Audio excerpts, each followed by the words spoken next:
Assalamualaikum warahmatullahi wabarakatuh. Salam sehat, sehat Indonesia, sehat dimulai dari kita. Selamat datang dan selamat bergabung untuk adik-adik semua yang sudah keterima di SMP Negeri 2 Kota Sukabumi. Perkenalkan, nama saya Reni Fatima, saya dari tim UKS dan diberi tugas untuk menginformasikan tentang informasi kesehatan. Nah, pada kesempatan kali ini, saya akan menginformasikan tentang sebuah wabah penyakit yang sedang melanda dunia kita ini. Nah, adik-adik semua pasti sudah tahu dong ya. Coba ditebak, virus apa ya? Nah, betul, virus COVID-19. Nah, untuk itu, silakan adik-adik semua simak video yang akan ditayangkan berikut ini. Bagaimana virus corona menyerang tubuh kita? Mungkin itu jadi pertanyaan kita semua.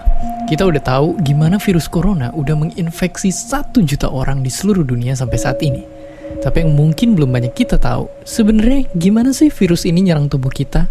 Mengapa infeksi virus ini bisa mematikan? Semua dimulai dari sini. Ketika virus corona masuk ke tubuh kita lewat percikan batuk atau bersin orang yang positif, baik secara langsung atau waktu kita nyentuh benda yang udah terkena percikannya dan gak cuci tangan setelahnya. Kalau udah gitu, si virus masuk lewat saluran pernapasan dan bergerak terus menuju sasaran utamanya, paru-paru. Disinilah virus yang punya 3 bagian utama ini mulai bekerja. Pertama-tama, paku protein corona ini akan nempel di paru-paru dan organ-organ lain yang selnya kaya akan protein ini, protein ACE2. Kalau tubuh kita ibarat rumah dan virus corona itu perampok, ACE2 itu ibarat gagang pintu rumah kita. Begitu udah nempel, perlahan tapi pasti virus ini akan ngedorong masuk ke dalam sel kita. Dan begitu berhasil masuk, barulah aksi sebenarnya dimulai. Di fase ini, tubuh virus corona akan membuka dan sang hacker pun terbebas. Dia akan ngehack inti sel sehat untuk nipu sistem imun tubuh kita biar nggak nyerang virusnya. Dan sekaligus ngebuat inti sel jadi memproduksi cikal bakal virus corona baru. Sel yang udah terinfeksi dan dihack ini selanjutnya akan terprogram untuk bunuh diri dan melepaskan jutaan virus corona yang siap nginfeksi dan ngehack sel-sel sehat lainnya.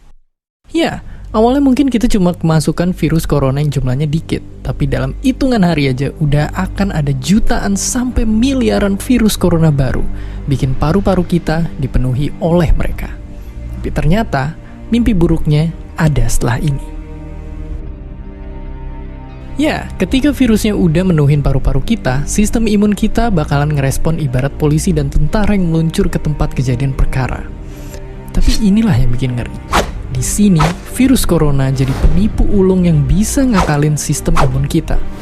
Mereka bikin sistem imun nyerang membabi buta termasuk nyerang sel-sel sehat kita. Mereka jadi nggak tahu mana kawan, mana lawan, dan perlahan-lahan jadi senjata makan tuan. Buat sebagian besar kasus, kejadian ini emang nggak berlangsung lama. Karena kalau sistem imun kita kuat, mereka pun akan bisa menang dari segala taktik virus corona. Tapi terkadang tubuh kita sedang lemah, dan kalau udah gitu efeknya bisa parah. Kita bisa kena radang paru-paru akibat sel sehat di sini yang udah nggak bisa nahan bakteri pneumonia. Malahan buat kasus yang kritis, bakteri ini nggak berhenti di sana. Mereka bisa masuk ke aliran darah dan akhirnya nyerang seluruh tubuh. Kalau udah begini, bernapas saja bakalan susah banget, dan hidup kita ada di tahapan yang sangat kritis.